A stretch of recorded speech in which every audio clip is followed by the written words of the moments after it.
The Nile, the world's longest river. A 7,000-kilometer lifeline for almost 400 million people. Flowing north, the Nile runs through 10 countries. From the highlands in the heart of Africa to the shores of the Mediterranean Sea. A source of sustenance, but also one of tension, even potential conflict. For centuries, Egypt has sought to be master of the Nile, seeking to tame the river's unpredictable flow and to ensure exclusive control over its use. But today, countries upstream are challenging this dominance and are pushing for a greater say and a greater share of the River Nile.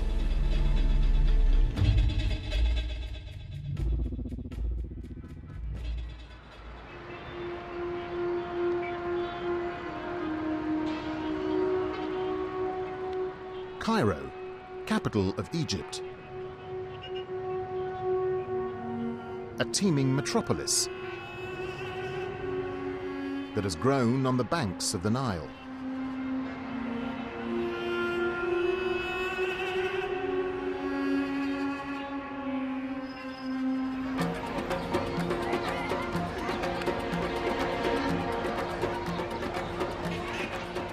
It's the first day of spring, when Egyptians from all walks of life flock to the river to celebrate the arrival of the new season. بالتأكيد هناك في ضمير كل المصريين. Every Egyptian wants to live by the Nile. إذا استطاعوا فإن لم يستطيعوا. If they can't, then at least they can sit and picnic there. أحلامهم الصغيرة. It's the place of their dreams. المهمومون. Everybody from young lovers to troubled souls come here for different reasons, either to enjoy themselves or to wash away their pain. يزيحوا الهم عنهم.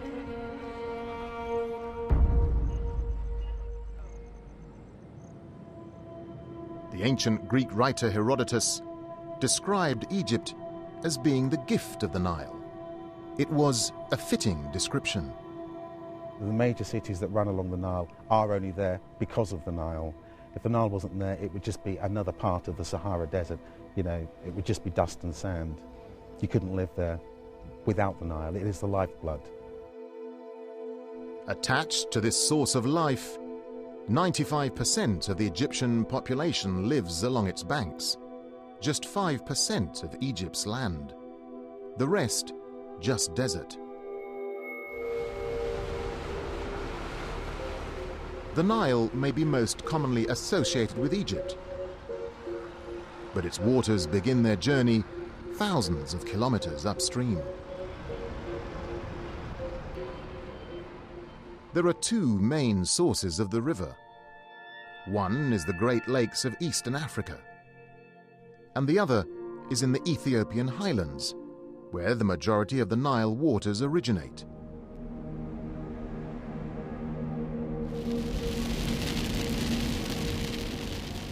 This is the summer rainy season in Ethiopia.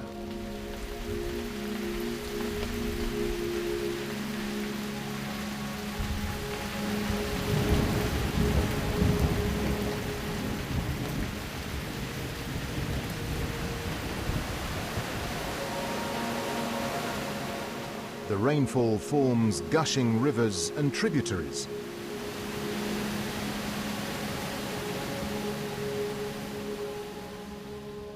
They collect here in Lake Tana, Ethiopia's largest lake and a main source of the Nile.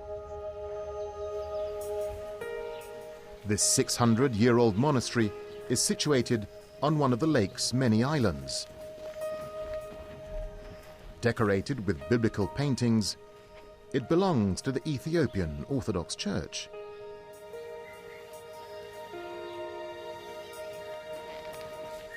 The custodian of the monastery is Abba Dawit, who believes the Nile holds magical powers and is akin to God. The Nile is one of the 4 rivers mentioned in the Holy Bible that feeds heaven. ከሰማይ በታች ናት። The Nile gives us, as well as other countries like Egypt, all sorts of benefits. የተለያየ ጥቅም ይሰጠናል። Water isn't the Nile's only gift. The surging streams in Ethiopia turn red with silt washed from the volcanic plateau. This silt, rich in nutrients and minerals, is borne downstream. It was to prove a blessing for the first settlers in the Nile Valley thousands of years ago. Each year, rainfall in Ethiopia caused the Nile downstream to flood its banks in what is today Egypt. This annual phenomenon, known by the ancient Egyptians as the inundation, was celebrated as a divine event. It was deified in the form of a god known as Habi. If you look at the pictures of this character engraved on the walls of Egypt's temples, you find that Habi is a strange character. He's a man with large breasts, but not a woman. He also has a protruding belly. So these two characteristics symbolize fertility and generosity granted by the Nile.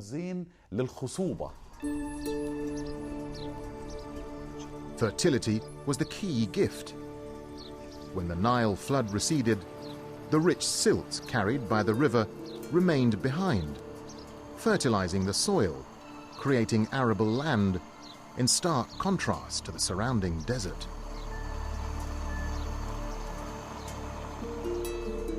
Ancient Egypt was the birthplace of agriculture. Techniques developed thousands of years ago are still in use to this day.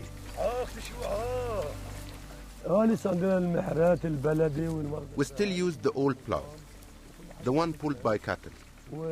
There are many tractors here. My uncle has a tractor. My neighbor has one. Everybody has a tractor. And I could borrow one at any time. But I prefer the traditional methods.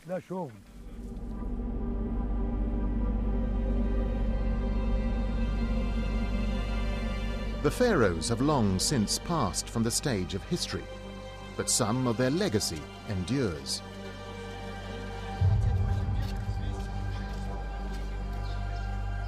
From time immemorial, the river has been a subject of adoration. O bountiful Nile, O bountiful Nile, O bountiful Nile. Ancient Egyptians exalted the river Nile. There's an old chant that goes, people don't eat jewels, they eat the bread made from the wheat that grew on the banks of the river Nile.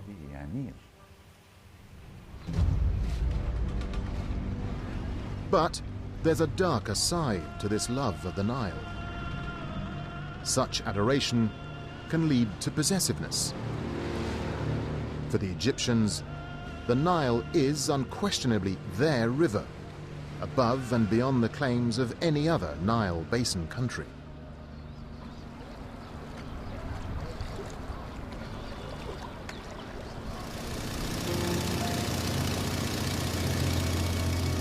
By the early 1900s, Great Britain ruled the length of the Nile. Egypt was strategically crucial as the Suez Canal controlled access to India, the jewel in the crown of the British Empire. To co-opt their allies, in 1929, Britain awarded the Egyptians exclusive control of the Nile. The 1929 agreement stated that Egypt had the right to veto any project on the Nile that would affect its share of the waters or the flow of the river to the north towards Egypt. This stipulation was based on the fact that Egypt completely depends on the Nile waters, while the upstream countries have other water sources. 30 years later, in 1959, a second agreement was signed. Freed from colonial overrule, Egypt and Sudan agreed on dividing the river's waters.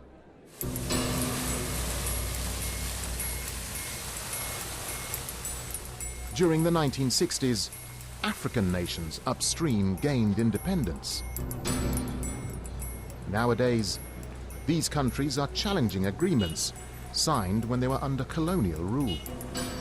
Look at the other legal instrument, 1959, between Egypt and Sudan, where two countries sit down, like we are sitting now, and agree to share the entire waters themselves, and knowing very well that this water that they want shared within the two countries actually emanates from other riparian states. To this day, Egyptians regard the 1929 and 1959 agreements as technically binding. Egypt has its reasons for wanting to uphold the treaties. Its share of the Nile waters has remained at 55.5 billion cubic meters, as stipulated in the 1959 agreement. However, since then, Egypt's population has tripled to over 80 million, taking the country into water poverty. These agreements give us a minimum amount of water, less than what we actually need. We aren't harming any of the Nile Basin countries. They don't need the Nile. They get their water from nature. The annual amount of rainfall at the sources of the Nile is 1.6 trillion cubic meters. Egypt and Sudan use less than 5% of this amount. The rest, that's 95%, is lost through evaporation in the swamps.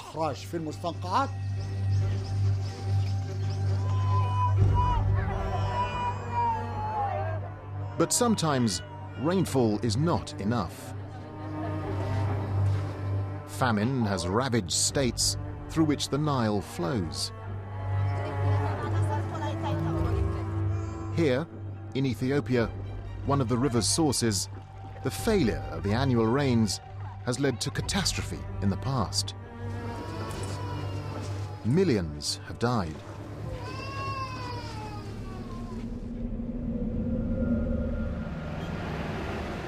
Beyond such tragedy, upstream states claim the past agreements violate their national sovereignty and prevent them harnessing the river for their own development. I know that some people in Egypt have old-fashioned ideas. Old-fashioned ideas based on the assumption that the Nile water belongs to Egypt, and that Egypt has the right to decide as to who gets what of the Nile water, and that the upper riparian countries are unable to use the Nile water because they will be unstable and because they will be poor. These circumstances have changed, and changed forever. The change came in May 2010 at a meeting in Entebbe, Uganda, when the upstream countries took matters into their own hands. In an unprecedented move, 6 of the 8 nations signed a new agreement declaring greater autonomy in decision-making over the Nile's waters. Aware of the agenda, Egypt and Sudan had refused to attend.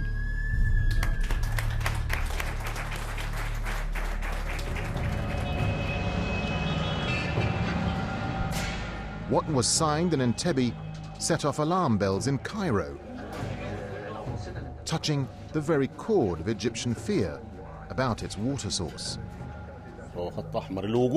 It is a red line for Egypt's existence. There is a difference between security and existence itself. We are wholly dependent on the Nile. We have no other water sources. So, the truth is that any threat against the Nile waters will result in the reduction of Egypt's share. This would threaten us with thirst and death.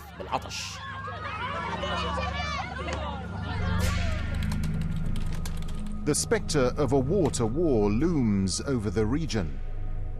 For Egypt, securing the Nile waters is a matter of national security, even if it means military action.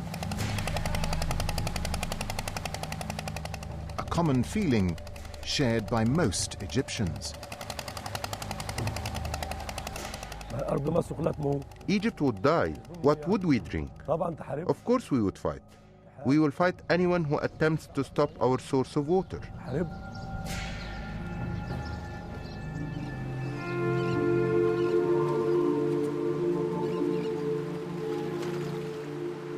Throughout its history, Egypt has been at the mercy of the Nile. Along the river, columns such as this, known as nilometers, have been built to measure the height of the waters. Controlling the river was of paramount importance, with the well-being of the state dependent on the level of the annual floodwaters. The key was in finding a way to reserve these waters for use during the dry summer periods. The ancient Egyptians first attempted this, but it was the founder of modern Egypt, Muhammad Ali Pasha, who built the first ever dam on the Nile in the mid-19th century. To this day, the old brick dam known as the Delta Barrage still stands. The Nile was on Muhammad Ali's agenda. It was extremely important because Egypt was threatened by drought. Muhammad Ali wanted more cotton and grain plantations, since in those days Egypt used to export these products to Europe. Muhammad Ali himself laid the dam's first stone in 1847. But this was only the beginning. As demand for water grew, more irrigation projects were completed in the first half of the 20th century. But it wasn't until the early 1950s that Egypt began to put in place plans to finally control the Nile once and for all.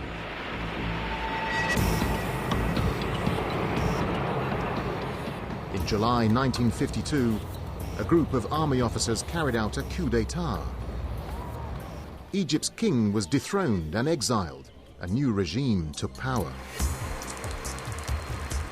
The main officer behind the coup was Jamal Abdel Nasser, with an agenda to modernize and strengthen Egypt. Nasser adopted plans for a massive new dam to be built in southern Egypt to harness the full potential of the Nile. Called the Aswan High Dam, it would be built on this stretch of river at a cost of some $1 billion. Egypt was going to need help. In the beginning, Britain and the United States went together and told with the World Bank, Nasser, that they were supporting the project. However, that support came with strings attached. Egypt was expected to join the Western camp. But Nasser was his own man. In the Cold War setting, he was committed to a policy of non-alignment. A policy that displeased the Americans. On July 19, 1956, John Foster Dulles, the American Secretary of State, withdrew the offer to finance the Aswan High Dam. Nasser would not be intimidated. 1 week later, he hit back. قرار من رئيس الجمهورية بتأميم الشركة العالمية لقناة السويس.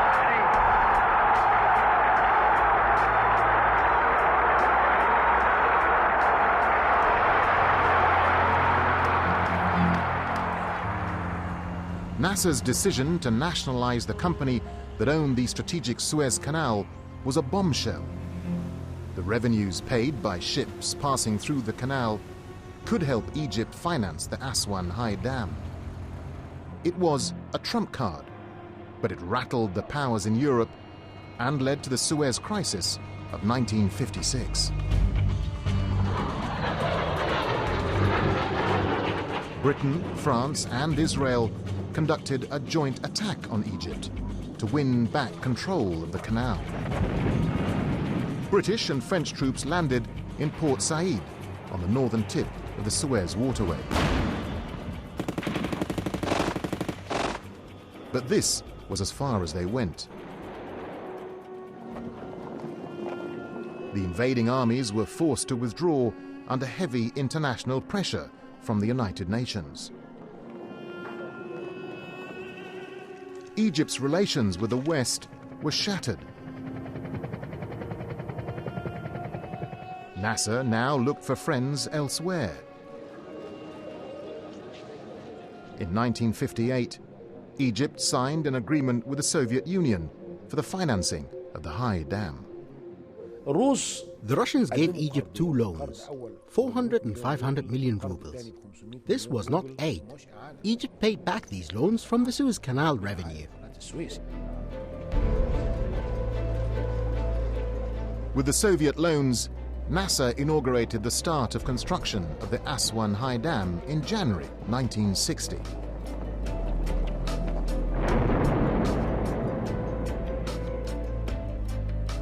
The project was immense.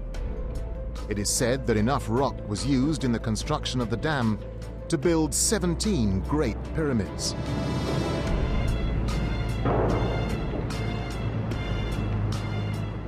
Through the 11 years of construction, Egyptians saw the dam as a symbol of national pride and defiance to the West. The Egyptian people proved their ingenuity by embracing the High Dam project. They glorified it in their songs, in TV and radio shows, movies, plays, and everyday activities. That's how it became such an icon of the nation, something which everybody rallied behind.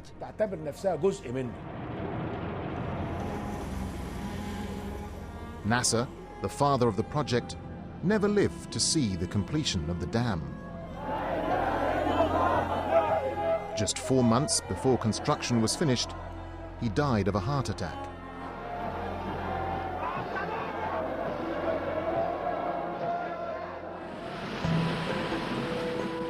The opening ceremony in January 1971 was attended by Egypt's new president, Anwar Sadat.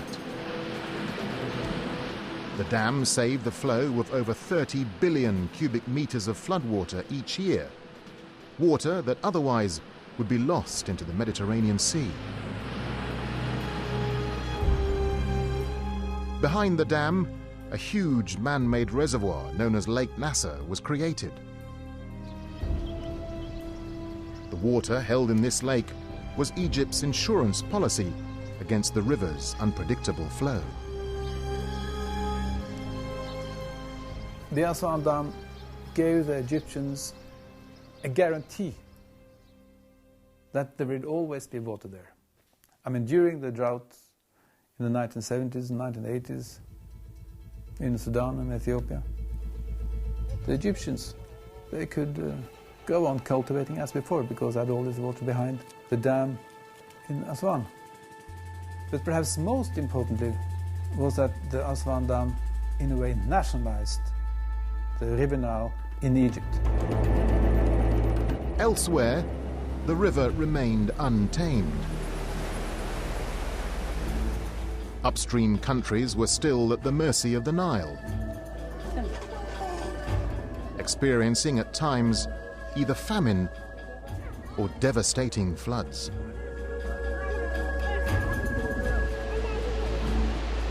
But playing with nature was to prove costly for the river and for all those living off it.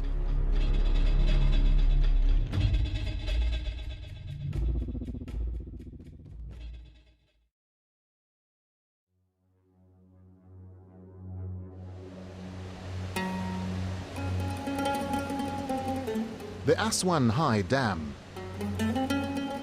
man's greatest ever effort to control the Nile. It halted the annual flood and stored a huge supply of water for Egypt behind its Great Wall. The dam was hailed as a triumph of engineering and water management. But there was a price to be paid. Prior to the construction of the High Dam, the River Nile used to bring 4 million tons of fertile silt each year that would deposit on the land. It was like a natural fertilizer. This silt, washed from the Ethiopian highlands, was no longer carried into Egypt. It now dropped uselessly to the bed of the man-made reservoir behind the dam. Deprived of the silt, Egyptian farmers today rely increasingly on artificial fertilizers. My grandfather and my father used to need only 1 sack of chemical fertilizer for an acre of land. Nowadays, each acre needs at least 7 sacks.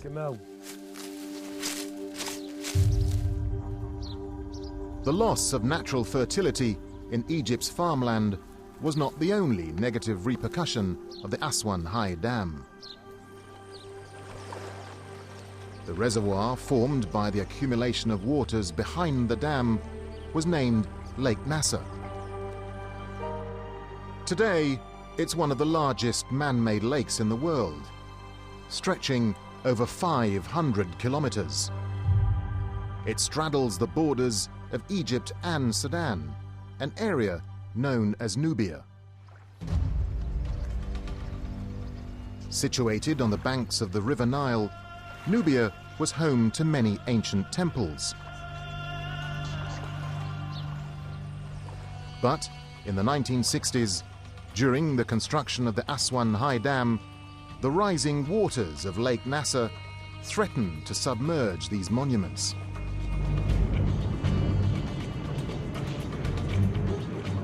The United Nations spearheaded an international rescue campaign. More than 20 temples were dismantled, stone by stone, and relocated to higher ground.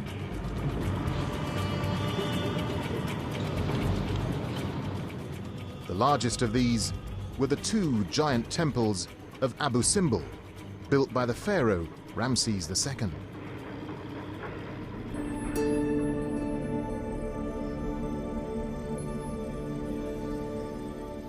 In their new location, the temples remain a major tourist attraction in Egypt to this day.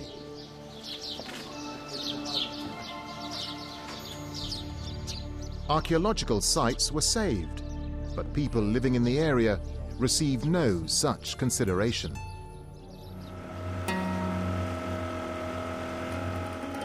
The Nubians, an ethnic group originating in southern Egypt and northern Sudan, have lived beside the Nile for thousands of years. All Nubians live on the banks of the Nile. The Nile is our life, like fish. We would die if we left it. This attachment to the river has proved a blessing, but also a curse. During construction of the Aswan Low Dam in 1899, the Nubians were forced to move. They were relocated here, on the west bank of the Nile, in Aswan.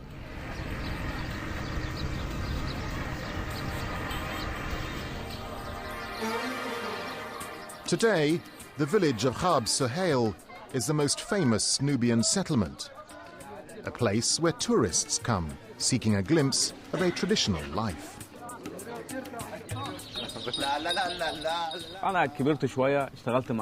I grew up and worked with my uncle who taught me about sailing. I worked with him in tourism, and now I have managed to buy my own small boat. The Nubian community here has found a new way to make a living from the Nile.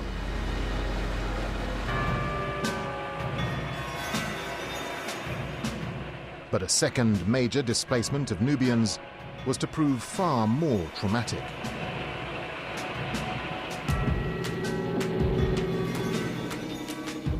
In May 1964, Egyptian President Jamal Abdel Nasser and Soviet leader Nikita Khrushchev attended celebrations, marking the start of the second stage of building the Aswan High Dam. At the push of a button, water levels behind the dam rose rapidly.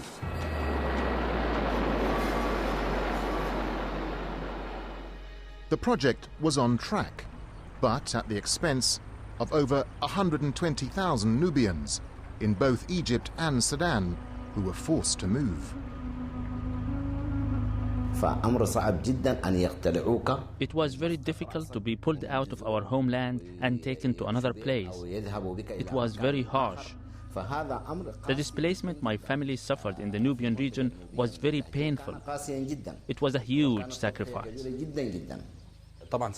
They left everything behind. Many people died, among them many children.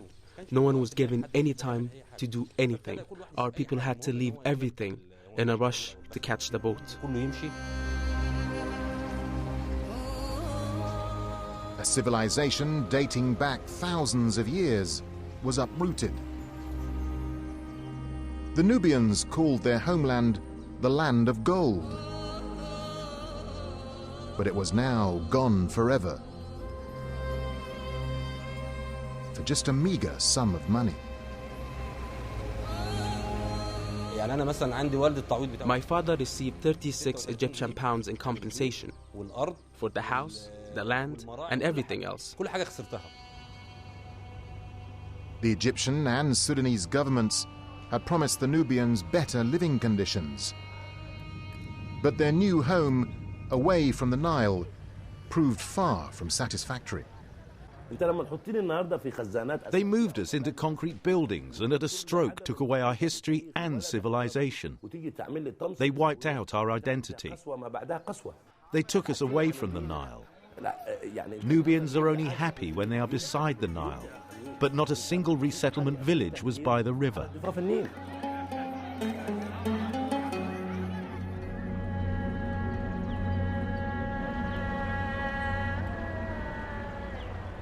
Arif Jamal is a Sudanese Nubian.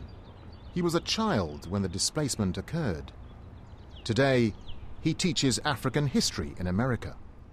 After 50 years, when you look at the new land that was acquired by the Nubians, or where the Nubians were displaced to, is a miserable reading, where you have an enormous amount of health problems, you have very bad logistics, and again, massive migration, but this time they look like refugees.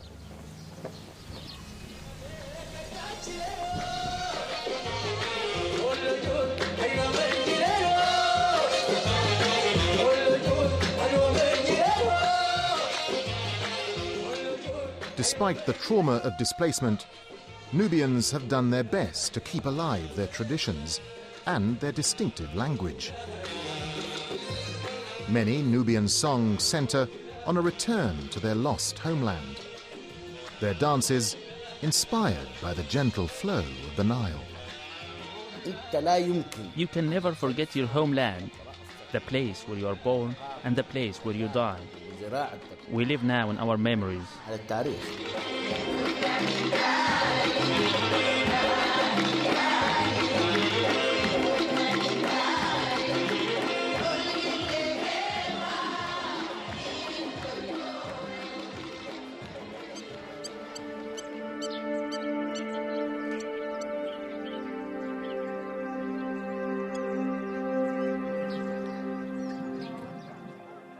There is still a large Nubian community in northern Sudan, which remains on the land of its forefathers on the banks of the Nile. But even they are now under threat.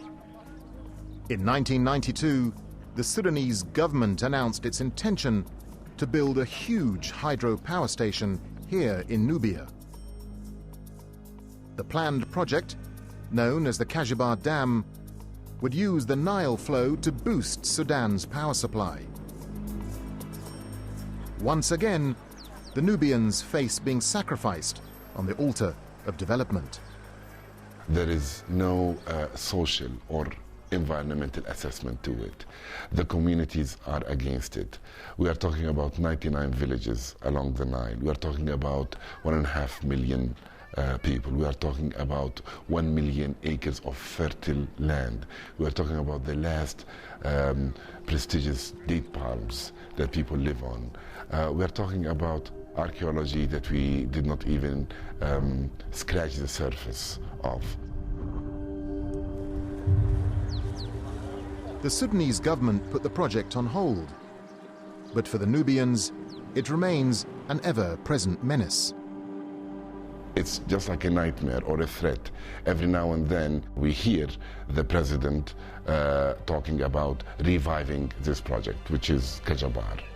If they build the Kajabar Dam, this will be the last of the wonderful Nubian land.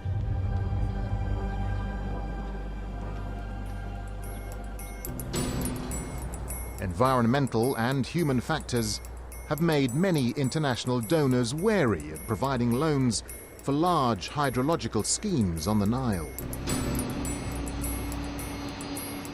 But the rise of a new power on the world stage has given new momentum to unconditional lending. China built up its own hydropower industry in the 1980s and 1990s. And a few years ago, they appeared on the global scene with a bang. They started funding projects which had before not gone forward because nobody wanted to touch them. The Merowe Dam in northern Sudan is one such project. It was officially opened in 2009 by Sudanese President Omar al-Bashir amid great celebration. The dam was seen as the solution to the country's shortage of power.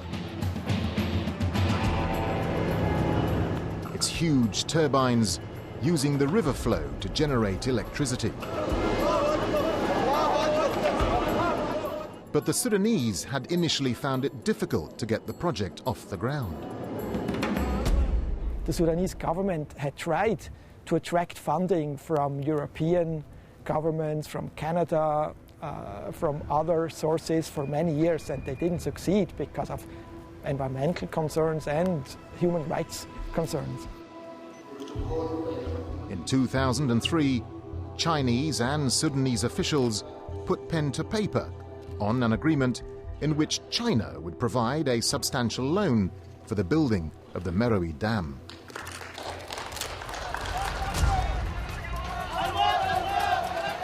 But during the construction, clashes erupted when the Sudanese army moved in to evict locals from villages that were to be submerged by the dam's reservoir. This was exactly the sort of humanitarian suffering which had influenced many creditors to shy away from financing the dam. In the end, the protests came to nothing. The project went ahead.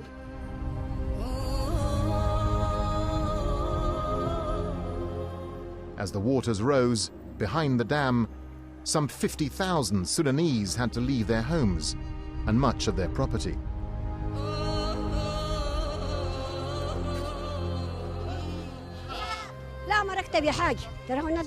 I lost everything.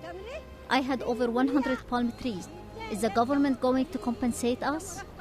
If not, then our only compensation is from Allah.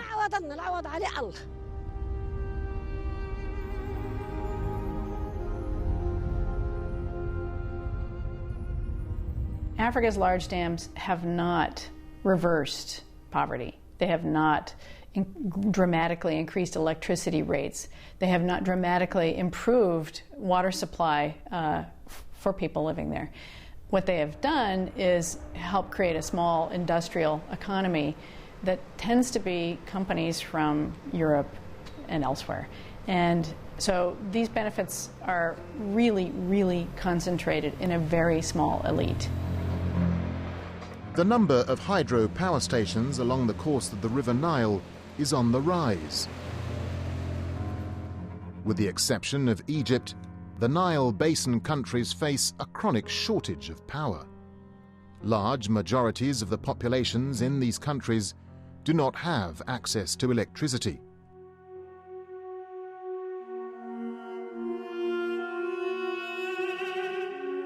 Uganda is one such example.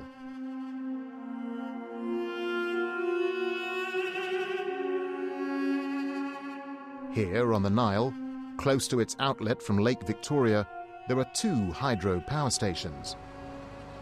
But combined, they don't generate enough power for a country with a growing economy and an increasing population.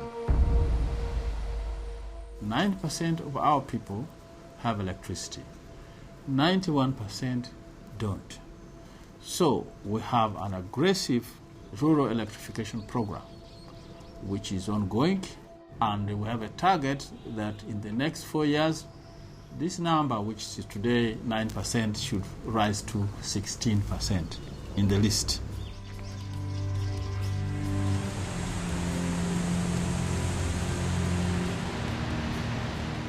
The Nile in Uganda is characterized by high-speed rapids and waterfalls.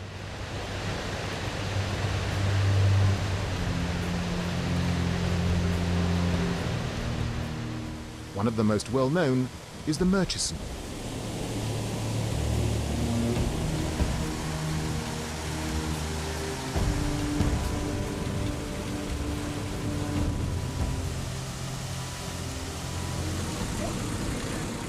It's an area that attracts tourists from around the world.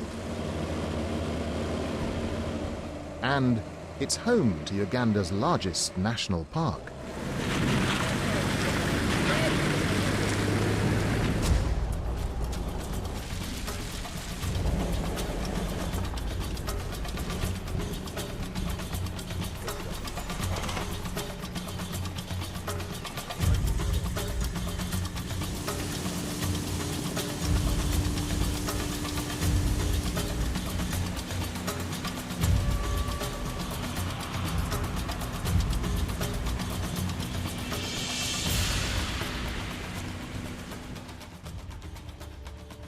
The stretch of river here is ideal for those seeking the thrill of whitewater rafting.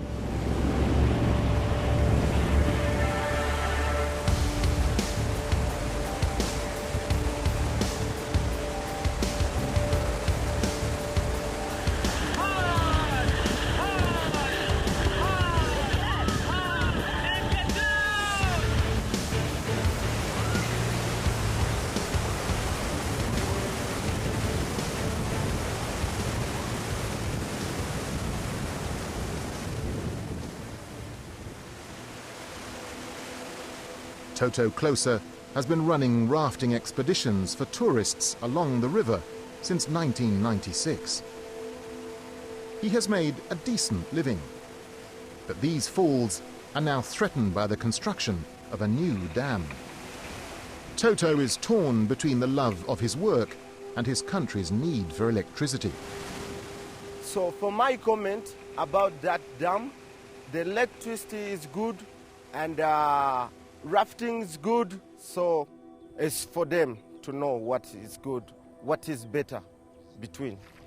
I need electricity, but on the moment, I like rafting so much. I like rafting so much.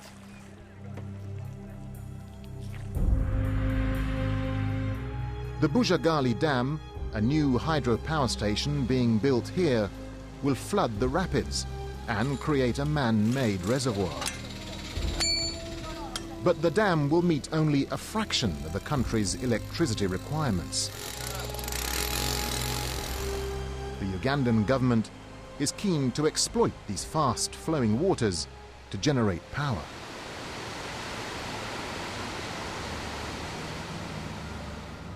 Another hydropower station is planned here, further downstream at the Karuma Falls. Another project that threatens the natural flow of the river. If you force a lot of the dams, it means you're extracting more water, which the rivers cannot support. And as a result, the Lake Victoria's levels went down more than 2 meters. Lake Victoria is the largest lake in Africa and one of the most renowned sources of the Nile. Yet, it is slowly and gradually shrinking. The increasing number of hydropower stations on the Nile in Uganda is drawing ever greater amounts of water out of the lake to move the turbines generating electricity. About half of the recent drop in Lake Victoria, which has been pretty extreme, can be attributed to these dams. They're basically opened up, and now water can be let out at any pace that the government chooses to. 3 countries share the waters of Lake Victoria. This is the city of Kisumu, Kenya's main port on the lake and the hub of its fishing industry. For 25 years, Thomas Agutu has fished here.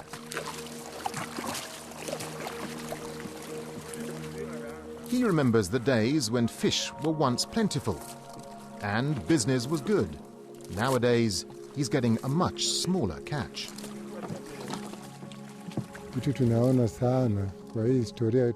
We don't have enough fish in this lake because all the water is directed to the River Nile. Look at those rocks. A while back, you couldn't see them. But now, they show how much the water level has dropped. And as they build more hydropower stations, all the water and all the fish will go to Uganda and to the Nile. The Egyptians are content that the water continues to flow on downstream. They accept their Nile partners building hydropower plants, but they are not prepared to allow upstream countries to build dams that will reduce the amount of water reaching Egypt. We don't have hostile intentions against anyone. We don't go to war just for the sake of fighting. But if someone is going to stop the water, Egypt will die of thirst. Then we will fight with all means available. As populations increase and economies develop, demand for the waters of the Nile is intensifying. The question remains, who owns the river's water? Perhaps the answer may lie in history. In a bygone era, when foreign rulers once controlled the full length of the great river.